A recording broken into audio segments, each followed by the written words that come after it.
Hey, so I have come to a realization. I got sick recently. Well, I didn't get sick. What happened was I felt it coming on, and usually when you get sick, it's your body trying to tell you something, right? And most of the time, I just kind of push it away and kind of command it out. So I don't normally get sick. I haven't gotten sick for like over a year. But today I was like, you know what? I'm going to get sick today because oftentimes when we get sick, it's usually when there's a major transformation. And sickness is actually a good way you can tell when you're moving through transformation, right? So if you're going through a lot of rapid transformation, you're probably going to get sick a lot, right? Until you're not, because you've learned the principle and then you're able to mentally alchemize it. But most of the time when you're getting sick or not getting sick, it's a threshold. Getting sickness is like a threshold for your own evolution, right? Typically, right? Because that's usually where we have to learn to understand the connection of the body and the mind. And so the sicknesses hadn't been lingering, and I said, you know what, I'm going to let myself get sick because I was able to. I usually spend a lot of money trying to play this one video game, but I decided I didn't want to spend it. So I was like, you know what, let me just spend my money elsewhere on something. And then I actually was able to get the game on my computer, which was really cool. And it runs way better. It's way good. It took some optimization, but it was nice.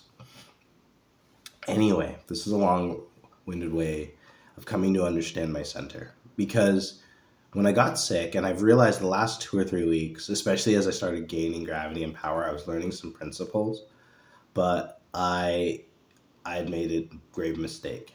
And I've been feeling myself fall out of coherence. And I was like, why is it I'm falling out of coherence, right?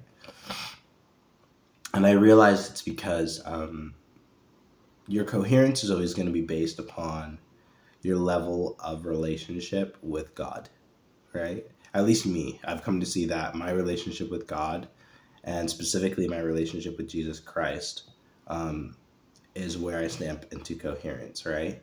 Now, specifically, it's not like, oh, my relationship with Jesus is, he is God or anything like that. Like, to be honest, I'm not very attached to any narratives, right? Because the narratives aren't what's important. What is important is understanding and listening to the universe and stuff. And so what happened was there was a time when a religious lady had told me to come visit them at this one event or whatever, and I'm not really interested in like the religious aspect of it or religion or whatever, but I didn't go. I just didn't make it an effort for it, and I completely forgot kind of putting it on the side or whatever. And then as a result of that, I then met up with someone later, and then a bunch of things started to fall out of coherence from there. Like things started to fray, and I was like, hey, what's going on? Like, why is this fraying? And I realized it's because I didn't follow through. And I think especially when it comes to God and Jesus, I'm still under this illusion that there's multiple powers, right? So for instance, if I get a sign to go to a religious ceremony, I'm like, I'm not religious. I instantly then put up this resistance instead of realizing that I was in fact given an artifact along the river of life and I was told where to go and I didn't listen. And so then as a result, everything started to fray from that point. And it took me a while to really see that. But now I'm realizing like, oh, I lost my center because I was under this belief, this illusion that I have enemies out there and that there's something not working for me. When in reality, all of reality is working for me. Every single last bit. And I don't have to change things. That was another thing that I learned is that I don't have to change things. So there's been a whole little loop of learning that I've come realizing that I can be involved in something, I can hear something, I can allow it to work for me, and I don't have to change it. I don't have to influence it. I don't have to try and make it anything different. Just my presence alone is enough. Like I'm realizing just my presence in someone's life, just my presence being there is enough to create the effects I want and having enough belief in that. But that comes from knowing just the presence of Jesus in my life, just the presence of Jesus, just the presence of God is enough. You don't need God to do all these extra things. You don't need God to answer every single prayer. It's just like just the presence of God is enough and things will begin to transform. And I forgot that. I forgot it. I completely forgot it. And then things have been going haywire, things have been going through. And it was really from allowing myself to get sick, kind of just stay in bed and play. And I've realized there's so many ways that I've forgotten the presence of God in my own life. And that's something I think I understood when I was religious, was that the presence of God and God was everything. Obviously, like when you're religion, you learn a bunch of nonsense ideas and principles. But besides the point, I realized trying to govern my universe by myself with my ego has been what's gotten in the way.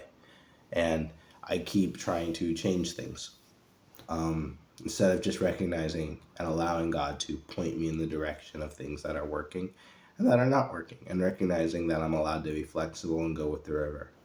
And so I actually poured a bunch of this amazing wine down the sink because I'm sort of giving it up as a sacrifice.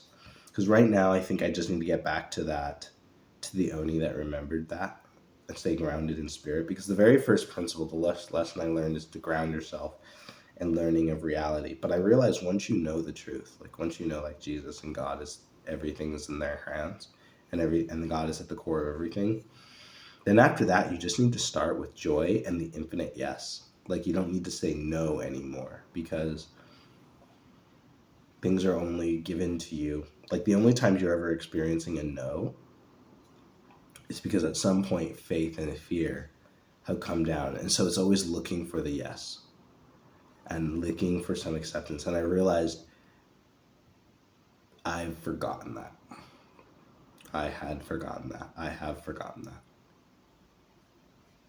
I think I spent so much time trying to navigate all these relationships and being in business and doing all this stuff that I forgot that behind me is the infinite power that created the very universe I'm living in, that created everything. And I've known that. I've known it. I've seen it. I've seen it. I've witnessed it. And what I'm realizing is that just like Layman and Nemo, we can literally see angels. We can literally see things work. And we still forget. We still forget. I still forget. I recognize that I'm still capable of forgetting, even though I know I cracked the code, I saw it. So it's like I keep repeating the same lesson because it's like, remember, the power behind everything. Everything is for your own good. And that I don't need to get involved. I don't need to get angry. And so many of the things that have worked out for me, I've sabotaged by getting angry. But I'm realizing that was the whole point, was to show that I had these triggers of abandonment and being angry and feeling screwed over and overlooked and not good enough. And these are the triggers. These are the blocks that I've inherited that have been restricting the blessings that I've been, that I'm, that I'm, that I'm privileged, that I'm blessed with, that I'm entitled to. That these are my birthright. And yet these wounds of abandonment, not feeling good enough, not feeling like I have friends, not feeling like I have people behind me, this is what's been getting in my own way. And so seeing this and moving past it and recognizing that now is not a time to be penurious. And I recognize that I've forgotten. I've forgotten who I was and where I came from, and seen the pattern and how things have gotten so much better, but I still repeat it. And so I'm realizing now I'm having the opportunity to learn perfect love. I got mad at some friends and some people and thought, oh, they're just judging me, they're doing things, whatever. But I'm like, I'm learning how to love perfectly. That's the level I'm on. And I realized, yeah, there's not a lot of level a lot of people on. A lot of people don't need to understand it. But what I'm realizing is just like, I don't need people to understand me. People don't have to understand me. I know who I am. I know who God is. I recognize how far I've come and how far I am and who I am. And I don't need to be understood. I just need to love people. And then the power will speak for itself. And so, staying grounded in my Jesus reality is the number one most important thing in my world right now. Staying grounded in the reality of Jesus as my Savior. Staying grounded in the focus of my life. That's what's going to change things. That's what's going to make the difference. So staying grounded there, staying focused there. That's my goal. So now I'm going to go out, get some shawarma, and just spend some time with God. But I'm uploading this in my vlog, and I'm going to be more consistent. And I realize my consistency, my power is going to only be in proportion to my consecration and my focus on staying in love with God and sharing that love with everybody else. That's what I was super always trying to do at the beginning of this project. And I think since coming to Europe and coming to Georgia, I kind of lost a little sight of that. And there's a lot of power lost in that because I started taking on the responsibilities of my own financial care, my own, all these different things. Whereas, like, I need to chill and trust God and let things go and allow things to work without ripping out the roots. And I trust, obviously, that God, the lesson, everything that can come, everything that I've ripped out can come back to me tenfold. But it's staying focused on that lesson, right? And recognizing that no time is lost and that compounding can be expedited not only through time, but through gravity. Because gravity dilates time, guys. So the more gravity you have, this faster time speeds up. And emotional and mental gravity, that's faith. That's consecration. That's belief and knowledge in the one true God. Mass times force times acceleration. And so Jesus is that center, that core, that kolob. So I see it, I cracked the code. So now it's just about living it out. So here's to living it out. Peace.